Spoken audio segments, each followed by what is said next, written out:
Pour analyser le pain et le lait, on ajoute l'eau distillée sur le pain pour permettre aux éléments solubles de se dissoudre et on laisse le lait pendant quelques jours dans la température ambiante pour avoir un lait caillé. Après, je vais filtrer le contenu des deux éléments et j'obtiens un filtrat et un caillot, un filtrat et des morceaux de pain. Alors, je vais commencer par la mise en évidence de l'amidon à l'aide de l'eau iodée. Alors, je vais ajouter quelques gouttes d'eau iodée sur le pain et sur le lait. Le résultat positif est une coloration bleu-violette. Alors, on voit bien la coloration bleu-violette avec le pain, mais pas avec le lait. Donc, je vous laisse faire vos conclusions. C'est bon? Le pain contient de l'amidon, le lait ne contient pas d'amidon. Après, je vais ajouter l'acide nitrique. L'acide nitrique va nous permettre la mise en évidence des protides. Donc, j'ajoute quelques gouttes d'acide nitrique sur le pain et sur le lait. Je vais en ajouter encore un peu. Voilà. Le résultat positif est une coloration jaune. Donc, j'ai la coloration jaune avec le pain et avec le lait. Le protide contenu dans le pain, c'est le gluten. Le protide contenu dans le lait, c'est la caséine. Donc, après, je vais ajouter au filtrat du pain et du lait le nitrate d'argent.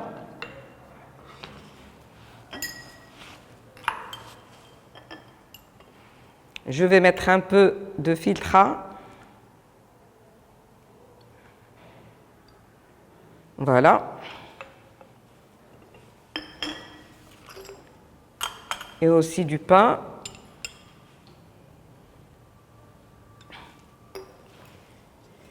Et je vais ajouter le nitrate d'argent.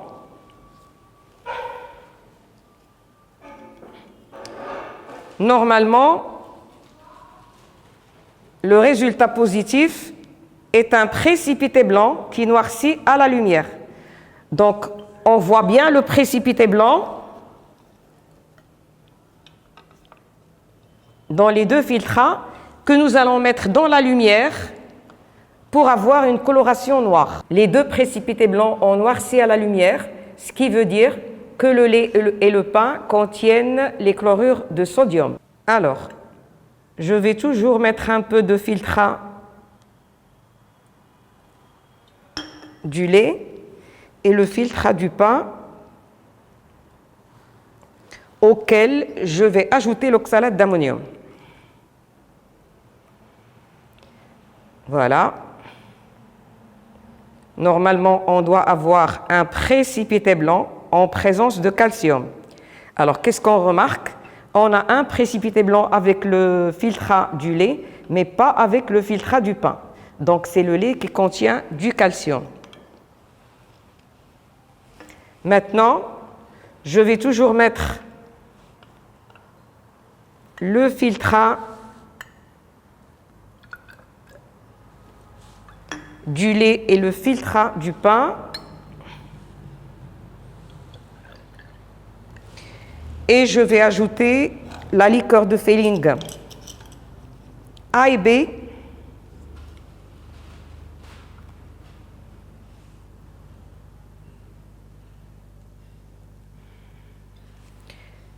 Donc la liqueur de Fehling A, puis la liqueur de Fehling B. Et je vais chauffer. Le résultat positif est une coloration ou un précipité rouge brique. Je chauffe le filtrat du lait avec la liqueur de Fehling A et B. Je dois avoir un précipité rouge brique qui indique la présence du lactose. C'est le sucre qui se trouve, le sucre simple qui se trouve dans le lait. Donc on voit bien que la coloration change, espérant que ça va nous donner un précipité rouge brique. Donc c'est un résultat positif. Je vais faire la même chose avec le pain. Donc regardez bien le changement de couleur. Et là, si j'ai un résultat positif, C'est un autre sucre simple qu'on trouve dans le pain qui est le maltose, pour devenir rouge brique. On voit le changement. Par la même occasion, on peut voir bien clairement le précipité en bas. C'est pour ça qu'on parle de précipité rouge. Donc vous voyez bien la différence de couleur parce que ce ne sont pas les mêmes sucres. Voilà, j'ai une coloration rouge brique et je vais avoir le précipité rouge brique qui va se déposer en bas. Le lait et le pain. Après le résultat positif avec la liqueur de Fehling, nous avons constaté que le pain et le lait contiennent un sucre simple, le lactose dans le lait et le maltose dans le pain. Maintenant, l'élément qui reste, ce sont les lipides. Et je vais mettre un peu de caillou que je vais frotter sur le papier filtre. Et je vais aussi frotter un morceau de pain sur le papier filtre. Et nous allons voir le résultat. Donc le résultat positif est une tache translucide qu'on n'a pas trouvée avec le pain, mais qu'on a ici avec le caillou. Le lait contient les lipides et le pain ne contient pas de lipides. Je chauffe un peu pour enlever l'eau du caillou et là, on voit bien que la tache translucide persiste. L'amidon est présent dans le pain, absent dans le lait. Les protides sont présents dans le lait et dans le pain. Dans le lait, nous avons la caséine et dans le pain, nous avons le gluten. Avec le nitrate d'argent, on a les chlorures de sodium qui sont présents dans les deux éléments analysés. Avec l'oxalate d'ammonium, nous avons un précipité blanc avec le lait.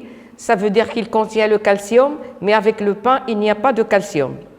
Avec la liqueur de Fehling A et B, nous avons des précipités rouge brique bien apparents. Avec le lait, nous avons un sucre simple qui est le lactose et avec le pain, nous avons un autre sucre simple qui est le maltose. Le lait contient les lipides et le pain ne contient pas de lipides.